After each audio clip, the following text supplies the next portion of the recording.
दोस्तों आज की कहानी इतनी जबरदस्त होने वाली है जिसमें एक गोरी लड़की को एक काले लड़के से प्यार हो जाता है और वो उसे अपने पेरेंट्स से मिलवाने के लिए एक दिन अपनी घर ले जाती है। लेकिन दोस्तों इस अजीब घर में इस लड़के के साथ इतना भयानक मंजर हो जाता है जो आपको जरूर देखना चाहिए। तो आप वीडियो को लाइक और चैनल को सब्सक्राइब करके आखिर तक इस कहानी में मेरे साथ बने रहिएगा। इस कहानी की शुरुआत होती है और हम एक ब्लैक आदमी को रात को टहलते हुए देखते हैं, लेकिन तभी एक कार उसका पीछा करने लगती है तो वो ब्लैक आदमी दूसरी तरफ जाने लगता है कि तभी अचानक पीछे से उस पर हमला होता है और उसे कोई बेहोश कर कार की डिक्की में डाल देता है। और इसके जस्ट अगले सीन में हम एक कपल क्रिश और रोज को देखते हैं। क्रिश आज नर्वस था क्योंकि आज रोज क्रिश को अपने पेरेंट्स से मिलवाने के लिए अपने घर ले जा रही थी और रोज उसे कहती है कि उसका आज तक कोई भी काला लड़का बॉयफ्रेंड नहीं रहा है। इस बात से क्रिश और भी नर्वस हो जाता है और रोज उसे समझाती है कि उसकी फैमिली बेहद ही अच्छी है तो उन्हें तुम्हारे ब्लैक होने से कोई फर्क नहीं पड़ेगा। खैर वो अपना सामान पैक करके रोज के घर के लिए निकल जाते हैं और रास्ते में क्रिस को स्मोक करने की इच्छा होती है पर रोज उसकी सिगरेट गाड़ी से बाहर फेंक देती है और उसे समझाती है कि स्मोक करना सेहत के लिए ठीक नहीं है। तभी दोस्तों रास्ते में जाते टाइम उनकी कार से एक हिरन टकरा जाता है तो वो दोनों गाड़ी रोककर पुलिस को इन्फॉर्म करते हैं और पुलिस आ जाती है। तभी पुलिस ऑफिसर जो कि एक गोरा था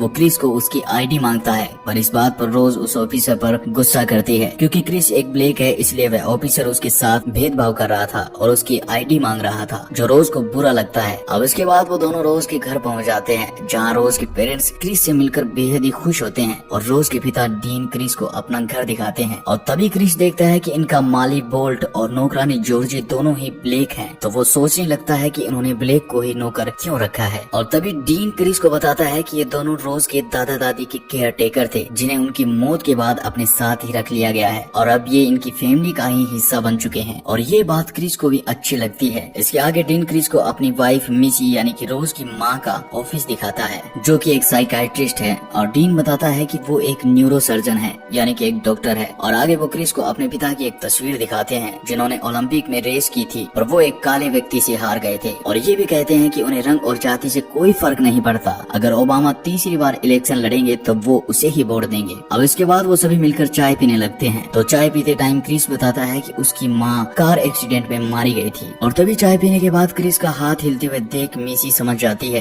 कि उसको स्मोक करने की लत है तो मिसी कहती है कि अगर वो चाहे तो हिप्नोटाइज करके उसकी ये लत छुड़वा सकती है। पर क्रिस समझदारी से इस बात को टाल देता है और फिर रोज का भाई जिमी भी यहाँ आ जाता है और सब मिलकर खाना खाने लगते हैं। और तभी जिमी क्रिस से अजीब व्यवहार करने लगता है और क्रिस से एक फाइट करने के लिए चैलेंज करता है पर डीन उसे डांट कर चुप करवा देता है। और इन सब से रोज को भी गुस्सा आ जाता है क्योंकि आज उसकी फैमिली बड़ी ही अजीब तरीके से बिहेव कर रही थी पर क्रिस कुछ भी दिल पर नहीं लेता है। लेकिन आज रात क्रिस को नींद नहीं आ रही थी तो वो उठकर सिगरेट पीने घर से बाहर जाता है। लेकिन वो जैसे ही बाहर जाता है तो वो सामने देखता है कि बोल्ट बड़ी ही तेजी से उसकी तरफ भागता हुआ उसके पास आता है जिससे क्रिस घबरा जाता है और फिर अचानक ही बोल्ट दूसरी तरफ मुड़ जाता है जो कि बड़ा ही अजीब था। और इसके बाद ही क्रिस की नजर पड़ती है जॉर्जी पर और जॉर्जी भी अपने आप को शीशे में बड़े ही अजीब तरीके से देख रही थी जो क्रिस को काफी अजीब लगता है। फिर क्रिस घर के अंदर चला जाता है जहाँ उसे मिसी मिलती है और वो क्रिस को अपने पास बैठने को कहती है और उस रात के बारे में पूछती है जब उसकी माँ की डेथ हुई थी। पर क्रिस उस रात के बारे में कोई भी बात नहीं करना चाहता था। और यहाँ मिसी के हाथ में एक कप और चम्मच थी। मिसी उस चम्मच को लगातार उस कप में घुमाई जा रही थी और इधर क्रिस न चाहते हुए भी मिसी की सारी बातों का जवाब दे रहा था। दरअसल दोस्तों मिसी ने उस कप और चम्मच से ही क्रिस को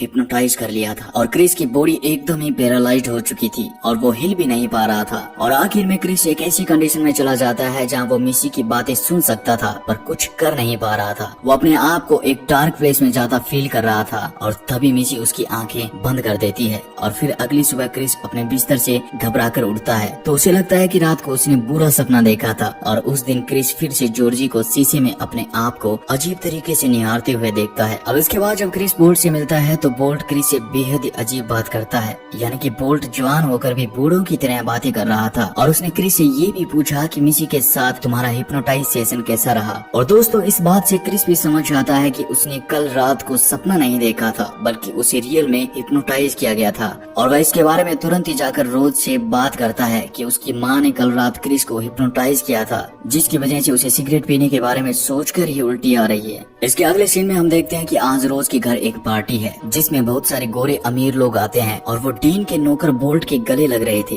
और इतने सारे गोरे लोगों में क्रिस को अजीब फील हो रहा था और ज्यादातर लोग क्रिस से बेहद ही अजीब सवाल पूछ रहे थे और कुछ महिलाएं क्रिस की बॉडी की तारीफ कर रही थी। और इन सब लोगों के बीच क्रिस को अपने जैसा एक ब्लैक लड़का दिखाई देता है। तो वो लड़का अपना नाम लोगन बताता है। उसने कपड़े भी बूढ़ों की तरह पहन रखे थे और इसकी वाइफ एक गोरी महिला थी जो उससे उम्र में काफी बड़ी थी। और फिर क्रिस एक हेडसन नाम के आदमी से मिलता है। वो क्रिस द्वारा क्लिक की गई फोटोज की तारीफ करता है और बताता है कि वह भी एक फोटोग्राफर बनना चाहता था लेकिन वो अंधा है। अब सबसे मिलने के बाद क्रिस अपने रूम में जाने लगता है और क्रिस के जाते ही सबके हाव भाव बदल जाते हैं। और क्रिस अपने रूम में देखता है कि उसका फोन किसी ने चार्जर से हटा दिया है और ऐसा उसके साथ बार बार हो रहा था और उसे लगता है कि यह जॉर्जी का काम है। अब इसके बाद जॉर्जी क्रिस से इस बात के लिए माफी भी मांगती है और कहती है कि सफाई करते टाइम गलती से हो गया था। अब क्रिस उसे माफ भी कर देता है और कहता है कि वो अपने आसपास इतने गोरे लोगों को देखकर नर्वस है। पर जॉर्जी कहती है कि ये सभी लोग बहुत ही अच्छे हैं और स्माइल करने लगती है। तभी क्रिस देखता है कि स्माइल करते हुए जॉर्जी की आंख में आंसू भी आ जाते हैं जो बेहद ही अजीब था। और इसके आगे क्रिस अपने फ्रेंड रोड को कॉल कर यहाँ की सारी बात बताता है कि कैसे उसे हिप्नोटाइज करके उसकी सिगरेट की लत छुड़वा दी गई है। पर यहाँ रोड क्रिस से कहता है कि उसे जल्द ही वहाँ से निकलना चाहिए क्योंकि रोड को लगता है कि वो लोग क्रिस को हिप्नोटाइज करके उसे अपना गुलाम बना लेंगे। पर क्रिस इस बात को ज्यादा सीरियस नहीं लेता है। फिर कुछ टाइम बाद क्रिस पार्टी में जाता है। वहाँ सभी लोग क्रिस से पूछते हैं कि अफ्रीकन होने के फायदे और नुकसान क्या क्या है। तो क्रिस इस बात का जवाब देने के लिए लोगन को कहता है और चुपके से क्रिस लोगन की फोटो क्लिक कर लेता है क्योंकि क्रिस को लग रहा था कि उसने लोगन को पहले भी कहीं देखा है। अब फोटो क्लिक करते टाइम फ्लैश ऑन थी तो फ्लैश पड़ते ही लोगन के हाव भाव बदल जाते हैं और वो क्रिस पर अटैक कर देता है और बार बार क्रिस को यहाँ से जाने के लिए कहता है। और यहाँ क्रिस को लगता है कि कुछ तो दाल में काला है लेकिन दोस्तों आगे पता चलेगा कि ये तो पूरी दाल ही काली है।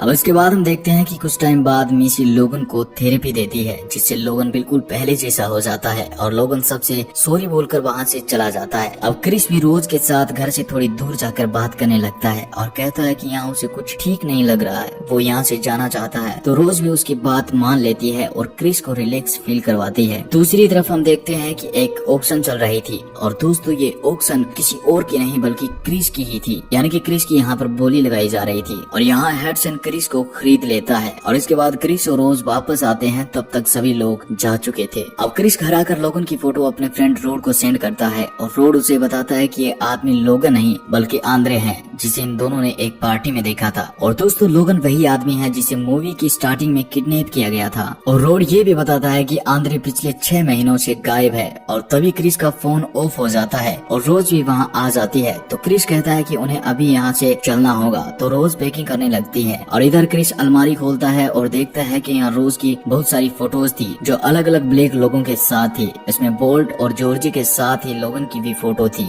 जिससे क्रिस को समझ आ जाता है कि रोज के बहुत सारे और भी बॉयफ्रेंड रह चुके हैं, जबकि रोज ने तो कहा था कि क्रिस उसका पहला बॉयफ्रेंड है। तो अब क्रिस जल्दी से नीचे जाता है जहाँ रोज की फैमिली उसका रास्ता रोक लेते हैं और क्रिस गुस्से में रोज से कार की चाबी मांगता है। तो रोज घबराकर कार की चाबी ढूंढने लगती है, लेकिन दोस्तों बाद में हमें पता चलता है कि कार की चाबी रोज के पास ही थी, लेकिन वो देना नहीं चाहती थी। तो अब क्रिस वहाँ से भागने की कोशिश करता है तो यहाँ मिसी उसी कप और चम्मच से क्रिस को हिप्नोटाइज कर लेती है और क्रिस वापस खुद को पैरालाइज्ड फील करता है और वो तीनों क्रिस की बॉडी को वहाँ से ले जाने लगते हैं। और अगले दिन रोड क्रिस को कॉल करके परेशान हो जाता है, पर सामने से कोई भी रिप्लाई न मिलने पर वह अपने डिपार्टमेंट के ऑफिसर के पास जाता है और उन्हें बताता है कि कुछ गोरे लोगों ने उसके फ्रेंड को हिप्नोटाइज कर लिया है और शायद किडनैप कर लिया है। पर वो ऑफिसर रोड की बात पर विश्वास नहीं करते हैं और उसका मजाक बनाने लगते हैं। अब दूसरी तरफ क्रिस को होश आता है तो वो अपने सामने टीवी पर एक वीडियो देखता है जो कि रोज के दादा की थी और वो उस वीडियो में बताता है कि उनके परिवार ने साइंस का एक ऐसा अजूबा कर दिया जिससे किसी इंसान के दिमाग को दूसरे इंसान की बॉडी में ट्रांसप्लांट कर सकते हैं। और फिर टीवी पर वो ही कप और चम्मच दिखते हैं जिसे देखकर क्रिस फिर से पैरालाइज्ड हो जाता है। और फिर जब अगली सुबह क्रिस को होश आता है तो वो टीवी पर उसी आदमी हेडसन को देखता है जिसने क्रिस को ऑक्शन में खरीद लिया था। तो दोस्तों अब मैं आपको बता दूं कि रोज की फैमिली ने एक ऐसा तरीका खोज लिया था जिससे अमीर गोरे लोग जब बूढ़े हो जाएं तो वो अपना दिमाग दूसरी बॉडी में डालकर फिर से जवान हो सकते थे। और इसमें सबसे पहले जवान आदमी के दिमाग को हिप्नोटाइज किया जाता था जिससे वो अपनी बॉडी पर अपना कंट्रोल खो देता था। और फिर डीन जो एक डॉक्टर था वो उस जवान आदमी की बॉडी में एक बूढ़े आदमी का ब्रेन ट्रांसप्लांट कर देता था और इस प्रोसेसिंग में जवान आदमी का दिमाग सुन हो जाता था। और ऐसा ही लोगन बोल्ट और जॉर्जी के साथ भी किया गया है और इसी कारण ये सब अजीब व्यवहार कर रहे थे। और अब क्रिस की बॉडी में भी हेडसन का ब्रेन ट्रांसप्लांट किया जाना था, यानी कि हेडसन ने इसीलिए क्रिस को खरीदा था। अब इसके बाद क्रिस वापस वो ही कप और चम्मच देखता है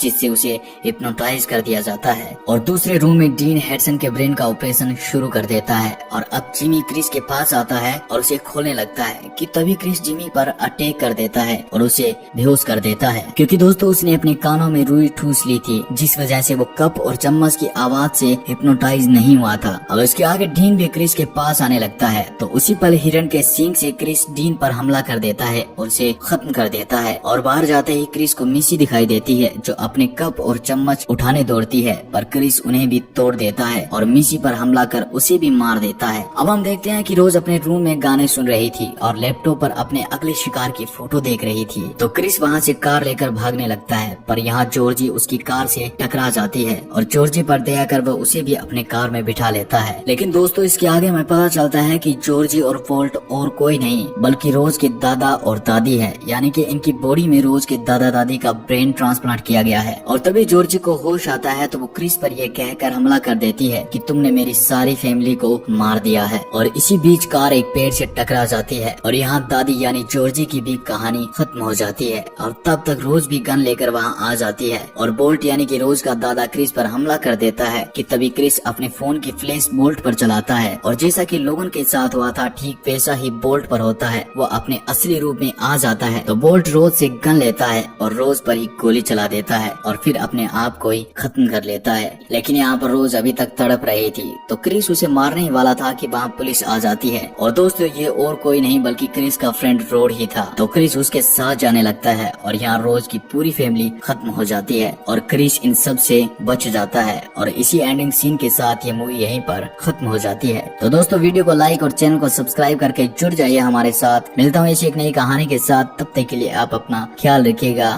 धन्यवाद।